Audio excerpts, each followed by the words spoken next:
with well over 150 people injured on the Temple Mount, with well over 500 arrests and vicious riots, with 7 Palestinians dead and 13 Israelis dead over the past month, you have to be asking, what is happening on the Temple Mount? And that's what we're going to discuss today.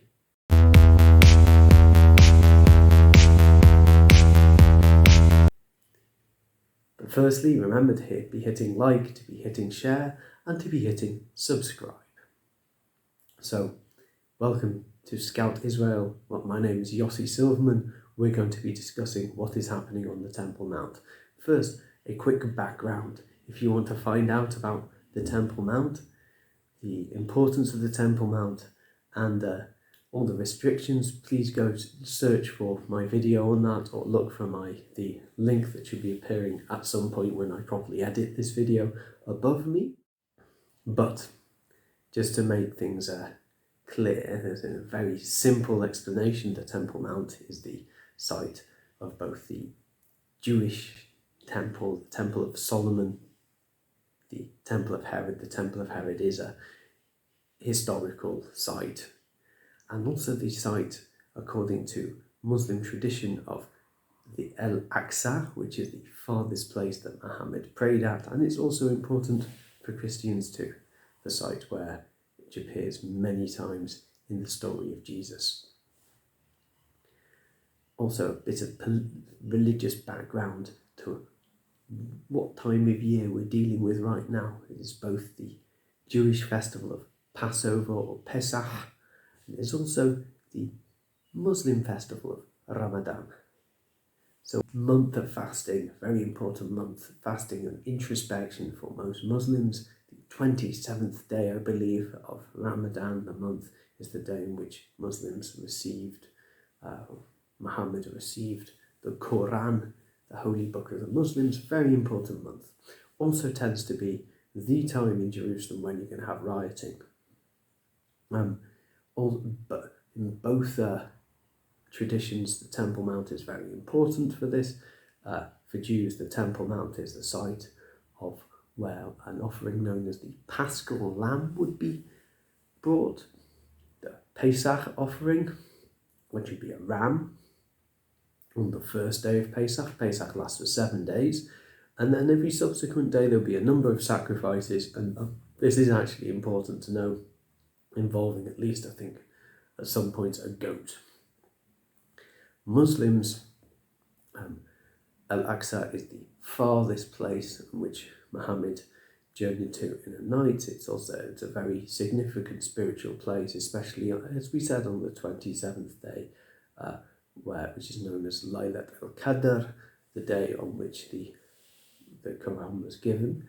And also it's important because it's traditional in Jerusalem for Muslims to go at least at some point, if not every night, of Ramadan and pray on the Temple Mount, which for them is known as Al-Haram al-Sharif. For more on that, I have a video on explaining the importance of Al-Haram al-Sharif, the noble enclosure.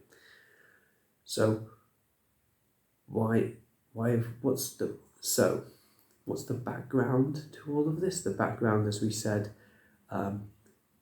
is there's been a lot of violence in Israel. Just a quick disclaimer, it's very hard to say when the violence specifically starts. If I tell you the violence started with stabbings and shootings, then somebody's then going to tell me that actually it started with the killing of a Palestinian.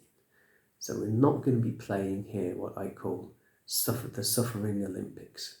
We're just going to be dealing with the individual cases and what's their background.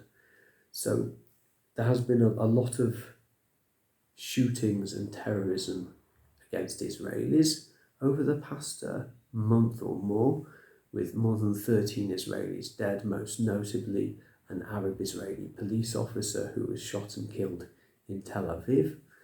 Also, I believe 2 Ukrainian guest workers were also shot and killed. On the other side, in the past month alone, which means it's happened, there's been more, 5 Palestinians shot dead. Also, in the background to this is typical practice in Israel to close down the West Bank during Passover.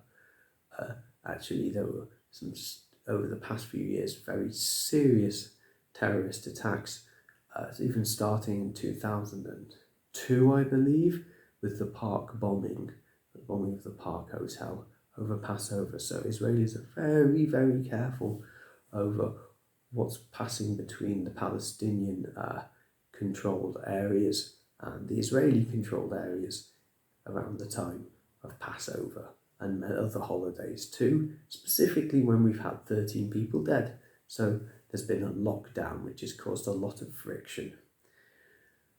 In addition to this, there are groups which like to capitalise over all the friction, most notably a group known as Return to the Temple Mount. Now, it must be explained that there is no temple on the Temple Mount anymore. It was destroyed in the year 70. You might be asking, why, if we have Israeli control, isn't there a temple on top of the Temple Mount? And that's mostly to do with things I've discussed in earlier videos, that Israel does not in fact control the Temple Mount. It's controlled, the goings on up there are controlled by a group known as the Waqf, and who enters there is controlled by the Israeli police force based on something known as the balance formula. These are both based on two legal concepts, one being, as we said, the balance formula, and the Waqf, the Muslim trusteeship for the Temple Mount, controls the actual goings on in the Temple Mount due to a document known as the status quo. The Waqf itself is controlled by Jordan, but there is a friction between various other Muslim groups that want to control the goings on in the Temple Mount, most notably Hamas. So the group known as Return to the Temple Mount, which wants to return Israeli control completely to the Temple Mount, posted a Twitter that they wanted, they were going to offer a cash prize for whoever could go up to the Temple Mount and use it as a Jewish temple, meaning sacrifice, as they said, a goat. There would be a cash prize for anybody arrested trying to do this. There would be a cash prize for anybody who succeeded doing this. So you might be under the misapprehension that the Israeli government is like, yay, go do this because they're right-wing. No, the Israeli government actually actively tried to stop this happening. The Shin Bet, the Israeli version of the FBI, called up the people who were most likely to do this to tell them to stop. And in addition to this, they then arrested people to stop them from doing this. But this didn't stop the news from getting to Hamas. Hamas heard about this and encouraged their membership to actively go up onto the Temple Mount and prevent it from happening. So you had a large ruckus on the Temple Mount. It would probably be inaccurate to say one thing caused the other. I think the Hamas were certainly looking for a ruckus, both because of the lockdowns in Palestinian areas and also to destabilise the government. So that brings me to the next issue. The government of Israel is based on a loose coalition. You can see another video of mine about that. It relies heavily on a Islamist party known as the Ram Party, led by Mansour Abbas. And what would make him look particularly bad if there was rioting from Muslims on the Temple Mount and he couldn't control it. So is Hamas interested in making him look bad? You betcha. So they started a rather vicious riot. They're also, in addition to this, the police balance formula which we mentioned. Now that over more than 3 years ago normally meant that they would prevent any Jews from accessing the Temple Mount to pray, and they would limit visiting times, limit it incredibly, especially over flashpoint periods. Recently, the police, especially due to the fact we now have a party led by what might be considered a more rightist party, have been fine letting Jewish prayer happening on the Temple Mount in a low-key way. You might say, what's the problem with that? You like freedom of religion? Well, the Muslims, especially Hamas, are deeply offended by any Jewish goings-on on the Temple Mount, any Jewish prayer. So they were actively trying to stop this, putting barriers in the way of the Jewish prayer, and the police had to follow their mandate of protecting the Jewish prayer. And that started to cause friction, which led to riots, which led to a Jewish bus being pelted with rocks, I believe, and also the police acting in, on the other hand, in what some might consider to be a very heavy-handed manner to stop the rioting. And that's where we are up to now, heavy riots on the Temple Mount. By the way, it is very important to draw a distinction between the different types of people praying on the Temple Mount. I would actually personally be offended if you considered everybody on the Temple Mount to be a faithful of Hamas. I have friends who go up on the Temple Mount, and there are definitely two distinct groups of people who are just up there to pray because it is Ramadan, and the people who are up there to create a violent situation. And there have been people walking around waving Hamas flags, waving Palestinian flags, and there are people praying, and the police are trying to make a distinction between the two, but unfortunately things are going to go awry, and the people on both sides have been beaten and arrested by police. What's the result of this? The result of this is that firstly, the government is looking very, very shaky, and the Ram party has frozen its relationship with the government. It's not brought down the government, which is relying on the Ram party for its coalition. It's frozen it. Another result is that there's increased tension between Jews and Arabs, and also that meant that we've had a lot smaller attendance at the Western Wall down below, the Western Wall being part of the box that is the Temple Mount. For more on that, see my earlier videos.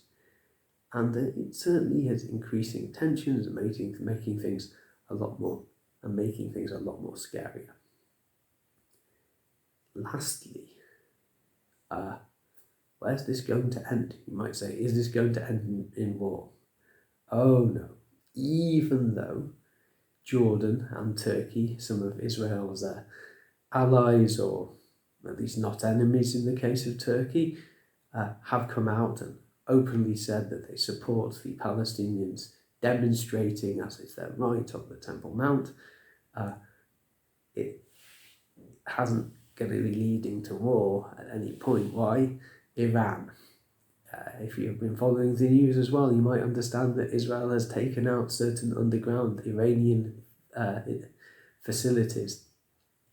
And one thing that unites most of the groups here is a loathing of Iran, except for Hamas. Hamas is supported by Iran.